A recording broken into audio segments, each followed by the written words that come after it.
Bonjour à tous les deux, Florence et Docteur Masquelier, Étienne. Bienvenue. Hop là.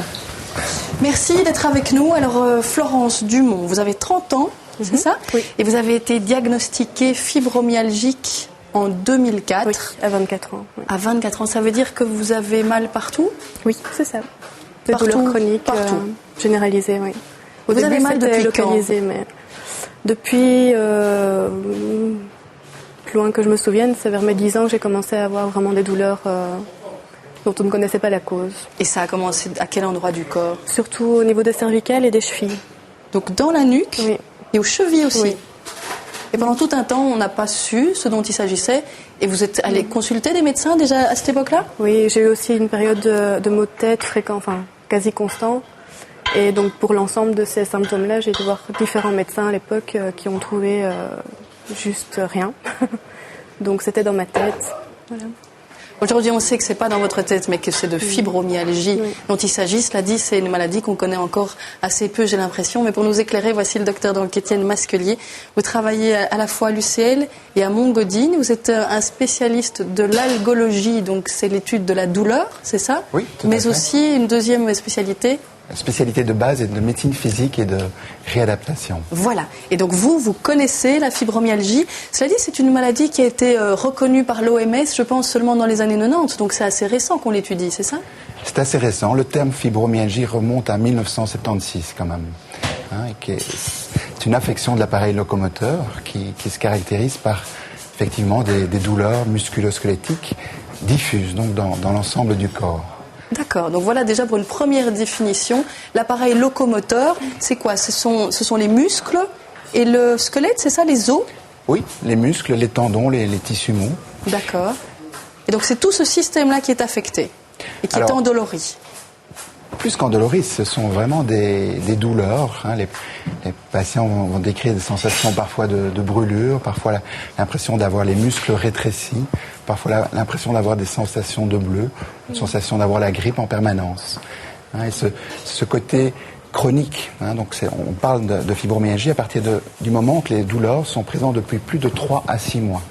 D'accord, on va revenir évidemment sur la description de cette maladie, sur les moyens peut-être d'échapper à ces douleurs justement. Avant ça, on file en rue avec vous, Adrien. Un petit micro-trottoir pour voir si les gens connaissent la fibromyalgie. Vous allez le voir, c'est une affection qui est peu connue. Il y a des idées plutôt originales de réponse. Comment est-ce que cela se manifeste et quels sont les traitements qu'on pourrait apporter? La fibre. Oui, la fibro quoi? La fibromyalgie, c'est quelque chose qu'une femme ressent souvent à une certaine période du cycle menstruel.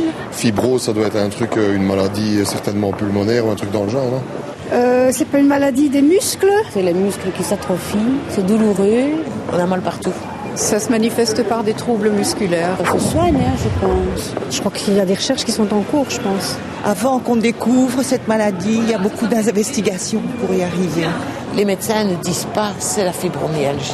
Il n'y a pas de traitement à court terme très efficace. En général, c'est des personnes qui ne savent pas faire une journée complète, qui doivent s'allonger au moins 1 ou 2 heures par jour. Mon amie le vit bien tant qu'elle n'a pas de crise, mais quand c'est la crise, mon amie ne sait pas bouger. Et c'est par phase, c'est pas tous les jours, c'est par crise. Elle ne sait pas bouger les bras, elle ne sait pas lever les épaules, elle a du mal à marcher. Apparemment, elle souffre énormément. Les douleurs musculaires sont fort importantes. Voilà, on voit qu'il y a effectivement pas mal d'hésitation par rapport à cette maladie. Moi-même, je ne la connaissais pas non plus avant de préparer ce petit dossier. C'est une maladie, docteur?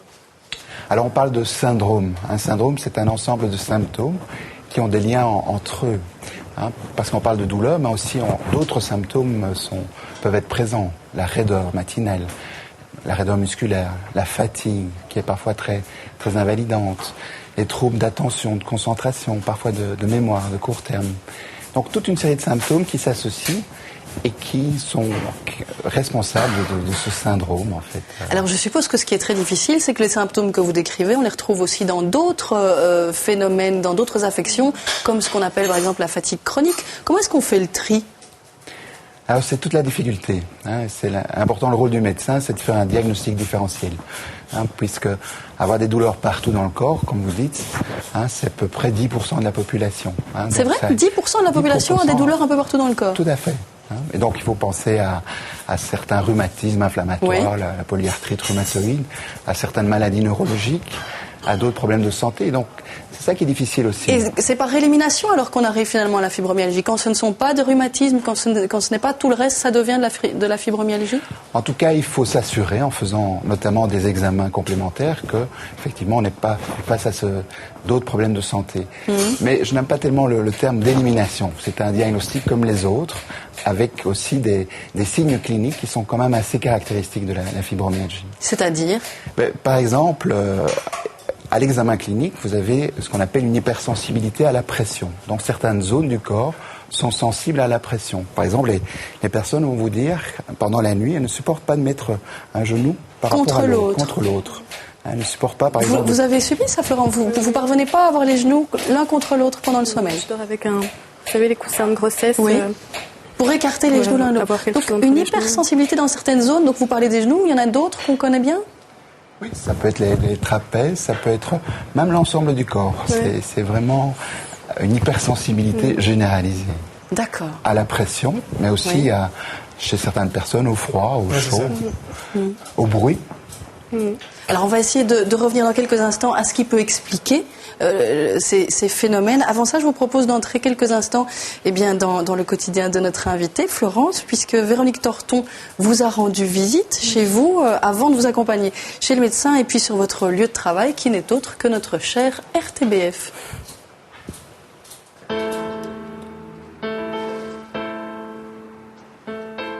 C'est tellement douloureux que on n'arrive plus à penser, on n'est qu'une douleur. J'aurais pas de vie sans mon traitement. La dernière fois que j'ai essayé d'arrêter mon traitement, j'ai cru que j'allais rentrer en hôpital psychiatrique tout de suite. C'est un peu comme les courbatures de la grippe. Mais c'est tout le temps. Donc vous voyez quand vous êtes grippé et que vous êtes au moment le plus extrême de votre grippe et que chaque geste est douloureux. Le repassage, c'est vraiment quelque chose de très éprouvant? Oui, en effet, c'est... Après 3 pièces de vêtements, j'ai déjà mal dans les bras du fait de soulever le fer, de le déplacer et de soulever les vêtements, même bêtement, devoir les plier. C'est des mouvements qui me font mal maintenant. Donc oui, c'est douloureux.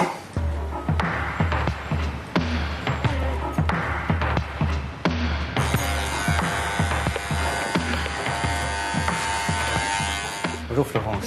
Vous allez bien, ça va? José, ça va? Le docteur Debel m'a diagnostiqué ma fibromyalgie en 2004 et voilà, il a tout de suite voulu m'aider avec la sophrologie.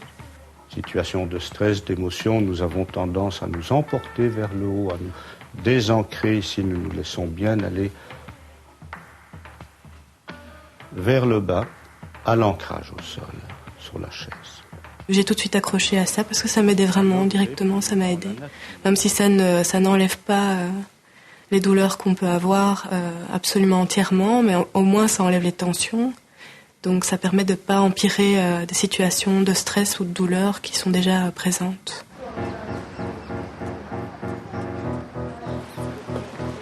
Faire un enfant, j'ai eu beaucoup de questions. Et comment tu vas t'en occuper? Et tu es déjà pas bien La grossesse a été merveilleuse, j'ai perdu toutes mes douleurs, tous les symptômes ont disparu.